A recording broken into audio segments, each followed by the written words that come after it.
ચાલુ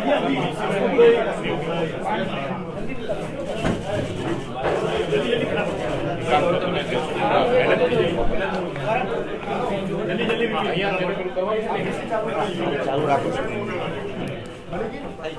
કરીએ ચાલુ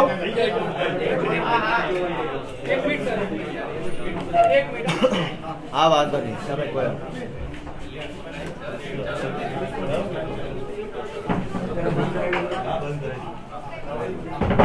કરીએ ચાલુ ચલો આજની આ પ્રેસ કોન્ફરન્સમાં ઉપસ્થિત તમામ મીડિયા સાથી મિત્રોનું ખૂબ ખૂબ સ્વાગત અને વિશેષ આભાર સૌ મીડિયા મિત્રોનો કે આજે સવારથી આપ તમામ મિત્રો અમદાવાદથી છેક ભાવનગર, ભાવનગરથી અમદાવાદ આટલી સખત મહેનત ગુજરાતની અંદર શિક્ષણ વ્યવસ્થા સારી થાય અને શિક્ષણના માધ્યમથી રાષ્ટ્ર નિર્માણ થાય એના માટે તમે યોગદાન આપો છો. બધાનો ખૂબ ખૂબ આભાર માનું છું.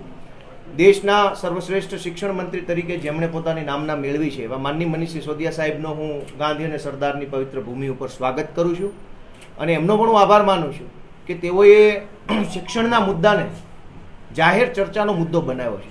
આજ દિવસ સુધી અલગ અલગ ઘણા બધા વિષયો ઉપર રાજનીતિ થઈ પણ જે દેશના નિર્માણ માટે, સમાજના નિર્માણ માટે જરૂરી છે એવા મુદ્દા ઉપર ક્યારેય વાત નથી. તો દેશની તમામ રાજનીતિક પાર્ટીઓને, નેતાઓને શિક્ષણના મુદ્દા ઉપર આવવા માટે જેમણે મજબૂર કર્યા છે, દબાણ બનાવ્યું છે, એવી આમ આદમી પાર્ટીના નેતા મનીષ સિસોદિયા સાહેબનો આભાર માનું છું. અમારા પ્રદેશ નેતા માનની ઈશુદાનભાઈ ગઢવી જેઓ ખૂબ સંઘર્ષ કરી રહ્યા છે એમનો પણ હું આજના પ્રેસ કોન્ફરન્સના માધ્યમથી સ્વાગત કરું છું. અને વિશેષ વાત ન કહેતા હું માનનીય નાયબ મુખ્યમંત્રી અને દિલ્હી સરકારના શિક્ષણ મંત્રી, આમ આદમી પાર્ટીના રાષ્ટ્રીય નેતા શ્રી મનીષ સિસોદિયા સાહેબને વિનંતી કરું છું કે આગળની વાત રાખે. धन्यवाद गोपाल जी और ईशुदान जी और साथ साथ सभी पत्रकार बंधुओं का, बहनों का भी सबका आभार और विशेषकर उनका आभार जो आज पूरे दिन साथ में भावनगर तक माननीय गुजरात के शिक्षा मंत्री जी की कॉन्स्टिट्यूंसी के स्कूल देखने भी मेरे साथ गए.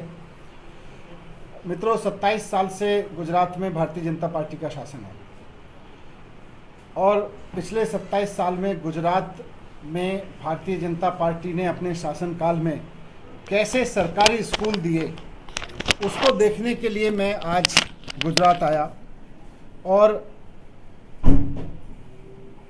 मतलब 27 साल के पूरे समय लगा के 27 साल लोगों के वेस्ट करके आज मेरे को ये समझ में आया यहाँ पे कि बीजेपी ने गुजरात की जनता के 27 साल सरकारी स्कूलों के मामले में पूरी तरह से वेस्ट किए. 27 साल वेस्ट करके भी गुजरात की जनता को अच्छे सरकारी स्कूल भारतीय जनता पार्टी नहीं दे पाई. मैंने यही देखा. इस बारे में थोड़े दिन पहले आप में से कुछ पत्रकारों ने जब गुजरात के माननीय शिक्षा मंत्री जीतू भाई जी से बात की थी तो उन्होंने बड़े अहंकार के साथ ये कहा था कि गुजरात की शिक्षा व्यवस्था, गुजरात के सरकारी स्कूल बहुत शानदार हैं और जिनको गुजरात के स्कूल अच्छे नहीं लगते वो जाके दिल्ली चले जाएं, दिल्ली में स्कूल पढ़ लें. जब उन्होंने ये बात बड़े अहंकार के साथ कही तो मुझे लगा कि कुछ तो किया होगा. जीतू भाई ने कुछ तो सरकारी स्कूलों में या बीजेपी ने पिछले 27 साल में कुछ तो किया होगा. मैं उसको देखने चलता हूँ और इसीलिए मैंने सोचा कि पहले शिक्षा मंत्री जी के विधानसभा क्षेत्र, उनके गृहनगर के ही कुछ सरकारी स्कूल देख लिए जाएं. तो आज मैं शिक्षा मंत्री जी के गृहनगर में, भावनगर में 2 सरकारी स्कूलों में गया. दोनों सरकारी स्कूलों में आप देख लीजिए कि गैलरी से लेकर क्लासरूम तक कोई कोना ऐसा नहीं था जहां मकड़ी के मोटे मोटे जाले इस तरह से ना लगे हों जैसे बहुत पुराने कबाड़ घर में लगे होते हैं. वर्षों से बंद कबाड़ घर में जिस तरह के मकड़ी के मोटे मोटे जाले पूरे छतों पे, खिड़कियों पे, दीवारों पे जिस तरह से लगे होते हैं, उस तरह के मकड़ी के जालों में जीतू भाई गुजरात में अपनी विधानसभा के क्षेत्र के बच्चों को पढ़ा रहे हैं सरकारी स्कूलों में.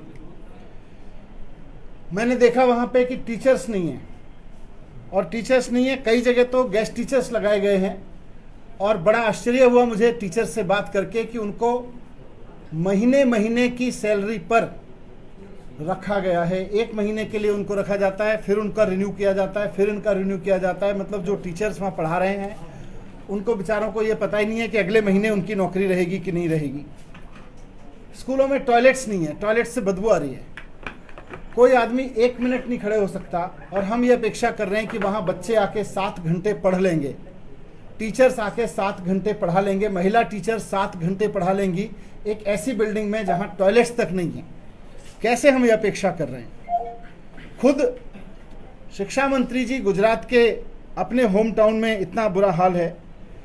मुझे बड़ी आश्चर्य चीज़ एक और पता चली, भावनगर में गया तो वहाँ के पेरेंट्स ने मुझको बताया, वहाँ कुछ पेरेंट्स भी आ गए, एक सरकारी स्कूल बंद किया जा रहा है। और मुझे वहाँ के लोगों ने बताया कि किस तरह से गुजरात के जो अभी शिक्षा मंत्री जी हैं, जीतू भाई जी, उनके परिवार का एक प्राइवेट स्कूल कॉलेज भी है। और लोग बड़े आश्चर्य के साथ बता रहे थे कि जीतू भाई के परिवार को सरकारी प्राइवेट स्कूल, प्राइवेट कॉलेज चलाना अच्छे से आता है, वो बहुत शानदार चल रहा है। सरकारी स्कूल चलाने में फेल है, प्राइवेट स्कूल अपने परिवार का अच्छे से चलाना आता है। तो ये तो बीजेपी का एक बहुत बड़ा फेलियर है कि उन्होंने ऐसे आदमी को लगा रखा है। या तो बीजेपी की मंशा नहीं है कि सरकारी स्कूल ठीक हों, या उनके मंत्री की योग्यता नहीं है कि वो सरकारी स्कूल को ठीक से चला जाएं। खुद जीतू भाई ने विधानसभा में, गुजरात की विधानसभा में बताया था कि उनके 13,000 स्कूलों में तो कोई कंप्यूटर नहीं है। आप सब ने भी उसको खूब चलाया था, मैंने मीडिया के माध्यम से देखा था। 700 स्कूल ऐसे हैं जहां केवल एक टीचर पढ़ाते हैं। आप सबके माध्यम से मैं कहना चाहता हूं कि ये जो हालत है, एक्चुअली ये आज जो हमने देखा, ये बात सरकारी स्कूलों की नहीं है, ये हालत सरकारी स्कूलों की नहीं है, देश के भविष्य की है, इन बच्चों के भविष्य की है, उन परिवारों के भविष्य की है जो यहाँ पे पढ़ रहे हैं। 27 साल में भारतीय जनता पार्टी सारे गुजरात के सारे सरकारी स्कूलों को ऐसा नहीं कर पाई कि वहाँ कम से कम यार मकड़ी के जाले तो ना हो, कम से कम वहाँ पीने का पानी, टॉयलेट की व्यवस्था तो हो जाए, कम से कम वहाँ बच्चा आए तो उसको ये तो ना लगे कि मुझे किसी कबाड़ खाने में पढ़ने जाना है, ऐसा तो ना लगे। कम से कम इतने तो सारे सरकारी स्कूलों को 27 साल में कर सकते थे। और ये करना कोई रॉकेट साइंस नहीं है। आज जब मैं ये बात कह रहा हूँ तो बहुत जिम्मेदारी के साथ कह रहा हूँ। मैं 7 साल पहले दिल्ली के सरकार में शामिल हुआ, माननीय अरविंद केजरीवाल जी ने वहाँ पे बीड़ा उठाया कि हमें सरकारी स्कूल ठीक करने हैं। अभी मैं एक छोटा सा वीडियो आपको दिखाऊंगा। इससे बुरी हालत थी जैसे आज स्कूल में देख के आया हूँ, इससे बुरी हालत थी 2015 में दिल्ली के सरकारी स्कूलों की। लेकिन अगर 5 साल में एक गंभीर सरकार, केजरीवाल जी की सरकार, दिल्ली के सरकारी स्कूलों को बदल सकती है, तो फिर यहाँ तो 27 साल हो गए भारतीय जनता पार्टी को। क्या भारतीय जनता पार्टी में ये विजन नहीं है या उनकी ये समझ नहीं है कि सरकारी स्कूलों को कैसे ठीक किया जाता है? क्या भारतीय जनता पार्टी ये नहीं सुनिश्चित कर सकती कि गुजरात के सभी सरकारी स्कूलों को कम से कम एक मिनिमम स्टैंडर्ड तक, इतने तक तो ले आए कि वो सरकारी स्कूल ऐसा ना लगे जैसे कबाड़ खाने के दरवाजे खोल दिए। रोज बच्चे पढ़ने आते हैं, रोज बेचारे टीचर पढ़ाने आते हैं वहाँ पे, लेकिन एकदम ऐसा लगता है जैसे कबाड़ खाने के दरवाजे खोल दिए गए हों कई साल बाद, कोई कबाड़ खाना बंद पड़ा हो। मैं तो आज आश्चर्य रह गया दोनों के दोनों स्कूलों को देख के वहाँ पे। मैं आपको एक छोटा सा वीडियो थोड़ा सा दिखाना चाहता हूँ कि दिल्ली में कैसे ये शुरू हुआ था। उसके बाद में थोड़ी सी 1-2 चीजें और रखूंगा आपके समक्ष, फिर हम सवाल जवाब करेंगे। आजादी के 69 साल। इन 69 सालों में दिल्ली के सरकारी स्कूलों की हालत, जहां लाखों बच्चे पढ़ते हैं, उन्हें बद से बदतर होता देखा है हमने।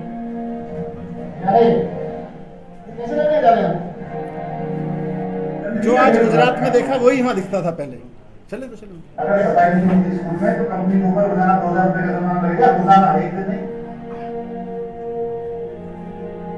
वो काम नहीं करे उसकी दृष्टि की वजह से ये सब बदल के साथ ये देखो क्या उन्होंने रखा है, ये स्कूल है दवाखाना। कोई बच्चा गया नहीं कंप्यूटर में? चलिए मेरे को ये बताइए कि आपने आज तक कंप्यूटर लैब में किसी दिन बच्चे बुलाए हैं कि नहीं बुलाए हैं? झूठ क्यों बोल रहे थे आप ऐसे कि आपके पास बच्चे आते हैं? ऐसा समझा हुआ? तस्वीरें दिल्ली के प्रेसिडेंट स्टेट में बने सरकारी स्कूल की हैं। आप देख सकते हैं कि दिल्ली के उप मुख्यमंत्री, ये थोड़ा सा आगे कर दिया है मैंने in the interest of time. आप चाहोगे कि आपके बच्चे नहीं दूसरे बच्चों को डालो तो ठीक है होंगे।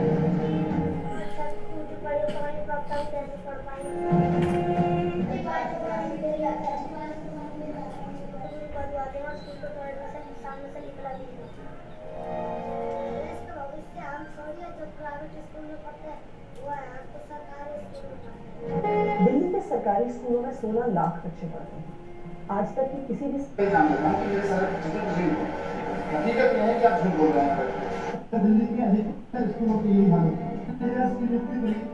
इंजीनियर सब मिनिस्टर का चीफ मिनिस्टर साहब तक खुद आके स्कूलों में दौरे करके जाते थे।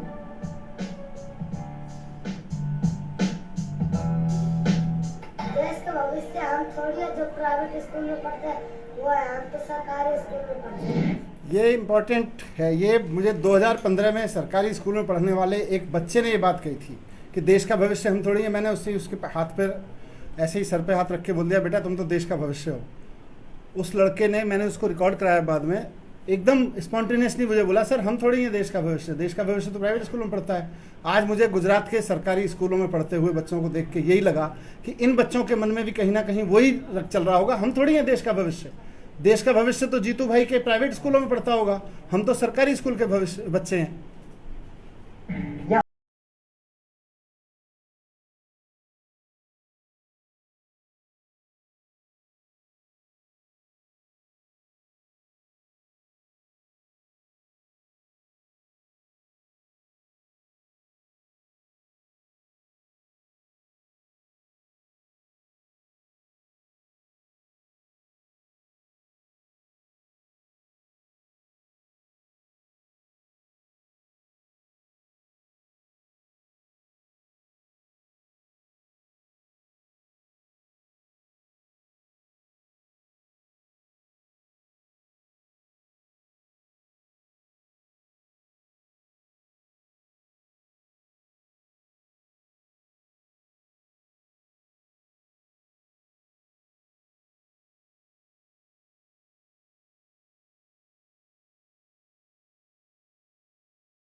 ये सिर्फ थोड़ा सा एक वीडियो रेफरेंस आपके साथ शेयर कर देंगे। रेफरेंस के लिए दिखाया कि 2019 में, आज आप जो पत्रकार साथी गए आपने तो देखा होगा, एकदम यही है, इससे बुरी हालत दिल्ली के स्कूलों की होती थी।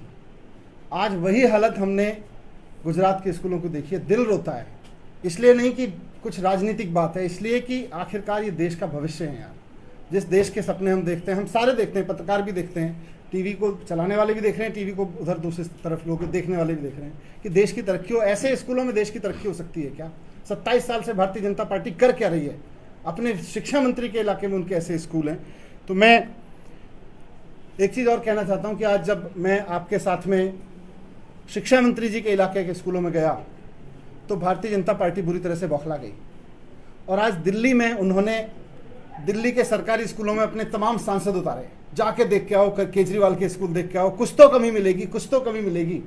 बेचारे सांसद थक गए पसीना बहा बहा के। उनको क्या कमियां मिली? कहीं किसी जगह प्लास्टर रिपेयर हो रहा है, उसका फोटो खींच लाए।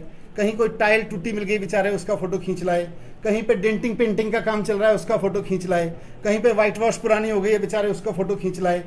एक भी स्कूल भारतीय जनता पार्टी के सांसदों को ऐसा नहीं मिला आज दिल्ली में जिसके बारे में वो ये कह सकें कि देखो केजरीवाल जी के स्कूलों में मकड़ी के जाले लगे हुए हैं, बोर्ड नहीं है, पढ़ाने की व्यवस्था नहीं है, पानी नहीं है, ऐसा नहीं है, वैसा नहीं है, पर पैचवर्क बेचारे करते घूम रहे हैं। जहाँ कहीं पैचवर्क चल रहा है उसके फोटो खींच के कह रहे हैं देखो ये सरकारी स्कूल, देखो ये सरकारी स्कूल।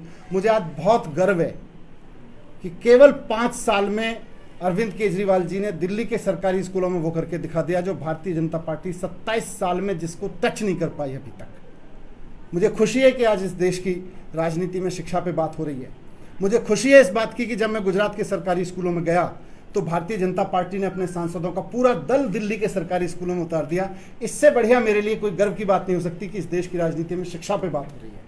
आइए शिक्षा पे बात करते हैं, शिक्षा पे राजनीति करते हैं, इस देश के भविष्य को बनाने की बात करते हैं। मैं आखिर में आप सबके माध्यम से गुजरात के माननीय शिक्षा मंत्री जी और माननीय मुख्यमंत्री जी को दिल्ली भी आमंत्रित करना चाहता हूं। बिना किसी वैरभाव के आप आइए दिल्ली में। गुजरात के शिक्षा मंत्री या गुजरात के माननीय मुख्यमंत्री जी अगर दिल्ली आएंगे तो ऐसा नहीं है कि किसी का कद बड़ा हो जाता है, किसी का कद घट जाएगा। आइए, दिल्ली में 5 साल में बहुत काम हुआ है। 27 साल में कहीं कुछ चूक आपसे रही है, आप एक बार देखिए कि कोई हो सकता है कोई चीज़ आपको भी समझ में आए। तमिलनाडु के माननीय मुख्यमंत्री जी भी आए, कई और राज्यों के मंत्री भी आते हैं, उसमें कहीं कोई छोटा बड़ा नहीं होता है। आइए आके देखते हैं कि कैसे ठीक किए जा सकते हैं। दूसरा, मैं आप सब पत्रकार बंधुओं को, आपके सभी सीनियर संपादकों को भी आमंत्रित करता हूं कि आप भी आएँ। कभी भी दिल्ली के किसी भी सरकारी स्कूल में आप आएँ, दिल्ली के किसी भी क्षेत्र में आप आएँ और आप हमें बताएं कि हम दिल्ली के फलां क्षेत्र में सरकारी स्कूल में फलाने में जाना चाहते हैं। आपका बहुत बहुत स्वागत है। Thank you. मनीष जी, आगामी जो इलेक्शन आ रहा है उसमें आम आदमी पार्टी किस पार्टी के साथ गठबंधन करेगी? हमारा गठबंधन केवल और केवल गुजरात की जनता के साथ होगा और गुजरात के लोग महत्वपूर्ण हैं। जिन लोगों के बच्चे यहाँ पढ़ रहे हैं वो महत्वपूर्ण हैं। उन लोगों को सारा गठबंधन करना है आज आम आदमी पार्टी के साथ। बीजेपी के साथ आपका गठबंधन होगा? गुजरात की आम आदमी, आम जनता महत्वपूर्ण है, उसके अलावा कोई महत्वपूर्ण नहीं। Thank you. दिल्ली में जो सांसद आज स्कूल देखने गए उन्होंने आरोप लगाया कि वो आपसे बेस्ट स्कूलों की जो लिस्ट है वो मांग रहे हैं और आप उनको दे रहे हैं। मेरे 1000 स्कूल हैं दिल्ली में और सबकी लिस्ट उनके पास है और वो आज पूरे दिन पसीना बहाते हुए घूमे बीजेपी के सांसद। उनको एक स्कूल नहीं मिला जिसको वो कंपेयर भी कर सकें गुजरात के इस स्कूल से या ऐसे स्कूलों से जिनको मैं आज देख के आया हूँ। एक स्कूल नहीं मिला उनको बेचारा। आने वाले दिनों में आप लोगों का एजेंडा रहेगा कि जितने भी गुजरात के प्राथमिक मुद्दे हैं उन मुद्दों को आप इसी तरीके से बिल्कुल, शिक्षा बहुत बड़ा मुद्दा है और बड़ा इंटरेस्टिंग है कि जब हम गुजरात के स्कूल देख रहे थे, आप सब लोगों के माध्यम से गुजरात के लोगों तक ये बात पहुंची और खुद ट्विटर पर, व्हाट्सएप पर गोपाल भाई के और यशोदान भाई के पास में इवन गांधीनगर से, इवन अहमदाबाद से, इवन छोटे छोटे गाँवों से स्कूलों के वीडियोस और फोटोग्राफ आ रहे हैं कि जी हमें भी अच्छे स्कूल चाहिए, हमारे भी स्कूल आके देखिए। Thank you.